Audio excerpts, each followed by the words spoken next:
আমাদের traffic DC ট্রাফিকও আমাদের সাথে আছেন, কমিশনার পুলিশ আছেন, সব ডিপার্টমেন্টের ডিজিরা আছেন, আমার এমএমআইসি রোডস অ্যান্ড ইঞ্জিনিয়ারিং আছেন, এমএমআইসি লাইটিং আছেন, এমএমআইসি 100 ডেজ আছেন, বড় চেয়ারম্যান নয় আছে, আমরা সবাই আছি।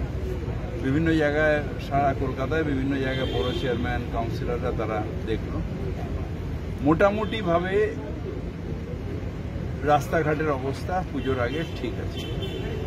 যে স্পট হোল্ডগুলো ছিল 309টা আমাকে ডিসি ট্রাফিক আমাদের দিয়েছিল, 309টা রাস্তা খারাপ, অর্থাৎ ভাঙা ছন্দ সব। আমি তখন আপনাদের বলেছিলাম যে 15 দিন আগে যে আমরা 7 দিন যদি ড্রাই স্প্যান পাই তাহলে আমরা এই রাস্তাগুলোকে মেকআপ করে দেবো। ডিসি ট্রাফিক নিজে এখানে আছেন, উনি যে লিস্টটা দিয়েছিলেন উনি আমায় রিপোর্ট দিলেন যে সবকটা রাস্তা আমরা রিপেয়ার করে দিয়েছি। একমাত্র আমাদের একটা প্রবলেম হচ্ছে ডায়মন্ড হারবার রোড, আর কিছুটা আমরা করেছি, যেটা কাজ মেট্রো রেলের শেষ হয়ে গেছে।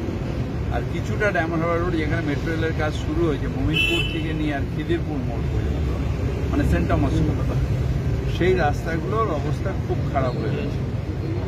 আমাদের বড় চেয়ারম্যান দেবলীনা বিশ্বাস মেট্রো রেলের সাথে গেছিলেন, নিয়েছেন, কিন্তু ওনারা মাঝে মাঝে করছেন এমন কোয়ালিটি করছে যে এটা নষ্ট হয়ে যাচ্ছে। আমি এটা নিজে একবার কমিশনারকে বলেছি যে ওদের সাথে বসে কথা বলে এটা নেবেন। আজকেই নাকি 6টা বাইক স্কিড করে গেছে, ও বসে বসে দেখছিল।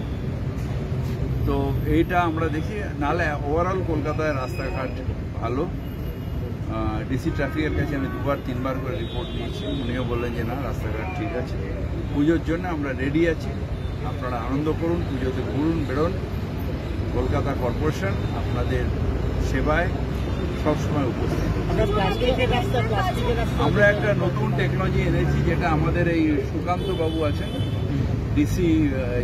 ডিজি রোড, আমরা একটা 10% প্লাস্টিক মিশিয়ে আগের বছর একটা ট্রায়াল করেছিলাম, যেটা মায়েরার ব্রিজের তলার থেকে নিয়ে আর রেমাউন্ট রোডের মোড় পর্যন্ত 600 মিটার।